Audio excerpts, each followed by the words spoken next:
अस्सलाम वालेकुम जी, आपका होस्ट सईद अहमद आपकी खिदमत हाजिर। हमारा यूट्यूब और फेसबुक चैनल यह है पाकिस्तान देख रहे हैं। लाखों करोड़ों दुरूद व सलाम हज़रत मोहम्मद मुस्तफ़ा सल्लल्लाहु अलैहि वसल्लम और आले मोहम्मद पर। इस वक्त अगर मैं बताऊं तो सिचुएशन बहुत गैर मामूली है। बैकडोर राब्ते हैं और इन बैकडोर राब्तों का बड़ा गहरा किस्म का एक मैं आपको लिंक बताऊंगा और इन बैकडोर में गैर मामूली इकदाम भी उठाए जा सकते हैं या गैर मामूली हालात भी हो सकते हैं।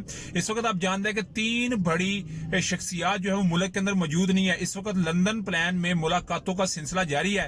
अभी ये जो लंदन के अंदर मुलाकातें हैं ये डेफिनेटली बड़ी एक अहमियत की हमल होंगी। इसके अंदर अगर मैं बात बताऊं, सबसे पहले वजीर खारजा ख्वाजा आसिफ जाह वजीर दिफा है पाकिस्तान के, वो इस वक्त पाकिस्तान में मौजूद नहीं। और पाकिस्तान के अंदर जितने भी अगर फौज के रिलेटेड को मामलात हैं या जितने भी इस वक्त अफगान के जो है वजीर खारजा वो आए हुए थे और डेफिनेटली कायम मुकाम वजीर खारजा थे, मगर वजीर दिफा का इधर होना उनकी मुलाकातें हो सकती थी। अफगानिस्तान का बड़ा अमन का जो अमल है, मगर वो तो कहते फिरते हैं कि हम जजेस को पार्लियामान के कटहरे में लाके खड़ा करेंगे, मगर करके देख लें। और उसके बाद अगर शुबाशी साहब की बात की जाए तो कल उनकी रवानगी उन्होंने वापस आ जाना है, मगर उन्होंने शहजादा चार्ल्स की तो जो तकरीब थी उसके अंदर जो ताजपोशी की उसके अंदर तो सिर्फ बहाना था इनके इलाके सऊदीया के अंदर मुलाकात होनी थी। उम्रे के लिए दिन एक्सटेंड किए मगर मुलाकात ना हो सकी, सिचुएशन अच्छी ना बन सकी। लंदन के अंदर मुलाकात उनकी हुई है और डेफिनेटली मैंने 2 व्लॉग में अंदर की कहानी आपके साथ शेयर की, उनका उधर होना। और तीसरी बड़ी बात सीध मोहसिन नकवी साहब का उधर होना, care taker chief minister Punjab है और उनका उधर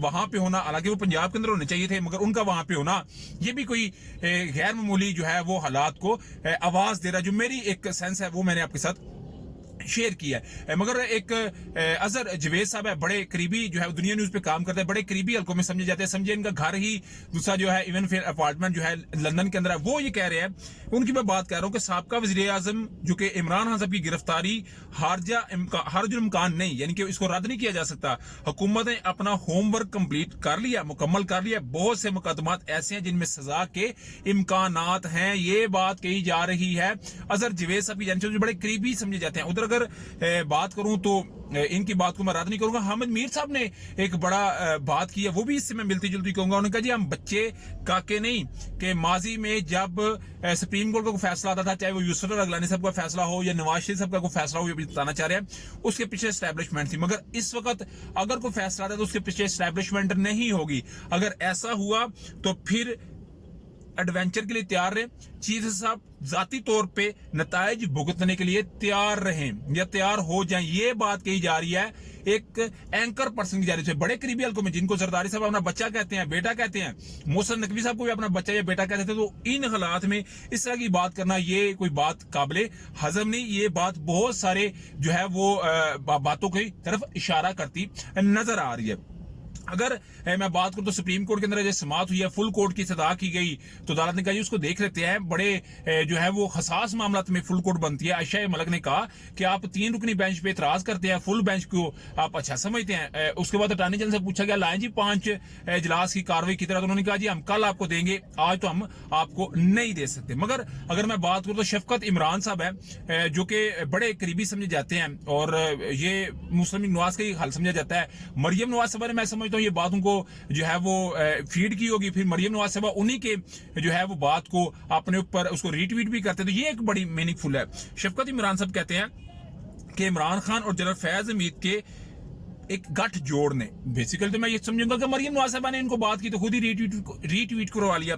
वो कहते हैं शफकत इमरान साहब कहते हैं कि इमरान खान और जनरल फैज हमीद के गठ जोड़ने सियासी व सहाफी लोगों ये शख्सियात के ऊपर कातलाना हमले करवाए, जिसमें मरियम नवाज साहबा और हामिद मीर के ऊपर भी कातलाना हमले यानी कि उनको जहर देने की कोशिश की गई, वो बच गए। मगर जिनको इन्होंने हटाया, जिसमें सबसे पहले जो हातिम रिजवी साहब है उनकी बात की गई, अरशद मलिक साहब की बात की गई, अरशद शरीफ साहब की बात की गई और उसके बाद जज अरशद मलिक साहब की उन्होंने बात की।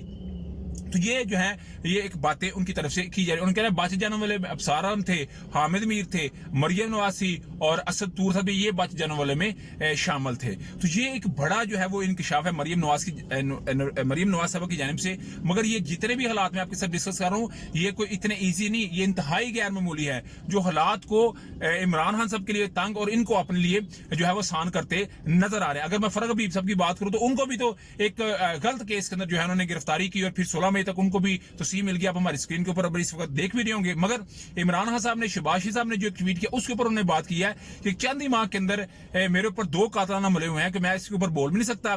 तो मैं अगर कोई गुफ्तगू की एक या सवालत की जिसारत कर सकूं तो क्या मैं उन लोगों का किरदार का नाम ले सकता हूं कि जिन्होंने मेरे ऊपर असैसिनेशन अटेम्प्ट कराई है। इमरान खान साहब बिल्कुल खुल के खेलते नजर आ रहे हैं और इधर से हुकूमत बड़ी खुल के खेलती नजर आ रही है। क्या ये सब कुछ क्या थर्ड पार्टी को बनाने की तैयारी है? इमरान खान साहब किसी सूरत नहीं चाहते क्योंकि अवाम का जम्मे गफीर उनके साथ। और शहबाज शरीफ, नवाज शरीफ सबको कहते हैं कि खुदा का वास्ता कुछ करें, हमारे तो लोग टिकटे भी नहीं रह रहे। अब्दुर्रहमान कांजो और जो शेख साहब थे उनके मुतालिक तो मैंने कल आपको बता दिया था, चिन्योर से जिनकी टिकट थी, तो इनके लिए हालात बड़े गैर मामूली होते नजर आ रहे हैं। मगर अभी तक ये अपडेट थी, अभी तक का व्लॉग था, मैं आपको इसके साथ लाजमी शेयर करता रहूंगा। नेक्स्ट वीडियो तक के लिए होस्ट को जा दीजिएगा। व्लॉग की वीडियो पसंद है तो चैनल को लाइक, सब्सक्राइब अपने दोस्तों शेयर कर लीजिएगा। अल्लाह ताला आपका हामी नसर। अस्सलाम।